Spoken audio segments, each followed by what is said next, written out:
Assalamualaikum kak. Ya, Assalamualaikum. Bagi nasi kukus satu kak. Boleh, makan ke bungkus? Makan. Makan. Okey, nasi biasa ke tambah? Nasi tambah kak. Okey, nasi tambah sini free je. Boleh tambah banyak kali. Alright, nasi kukus biasa berapa ringgit kak? RM3.50 saja dengan ayam. Okey, boleh ayam? Boleh pilih ayam ke mana? Bagi Thai lah. Kalau tambah ayam berapa kak? Tambah ayam RM3. Bagi satu lagi, kepak-kepak. Kalau lauk lain kira macam mana kak? Okey, lauk lain kami ada sayur RM1 saja.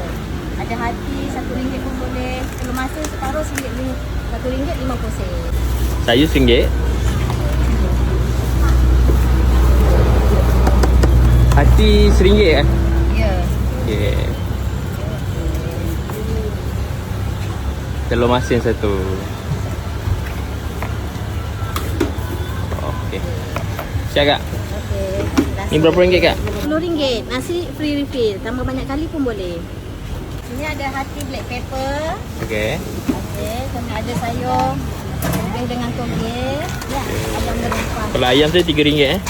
Ini patin tempoyak satu set dengan nasi RM6. Ini ikan tilapia satu set RM5, ikan sahaja RM4. Beli Sekali lagi? satu set RM5, ikan sahaja RM4. Ini kerabu kaki ayam sentuh 20% sahaja. Air ni kira macam mana kak? Air RM1 ya, cincau kita harga RM1. Siapa yang nak minum, okey sekali lagi repeat, mana percuma dah. Kita menggunakan cawan besar ya. Tawar besar. Okey, boleh kak? Seh.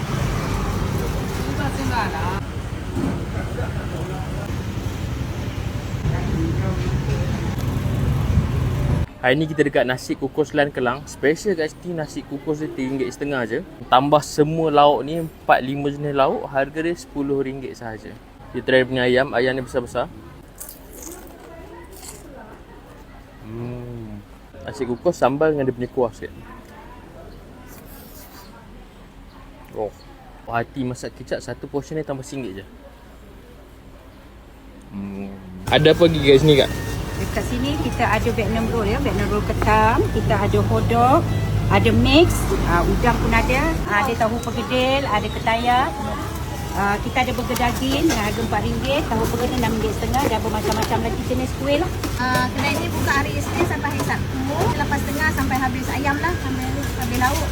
Sini special dia nasi kuku ayam berempah lah. Kami bertempat di Taman Sri Kapar. Boleh google Dilan Nasi Kukus Viral. Kuku orang RM5. Abang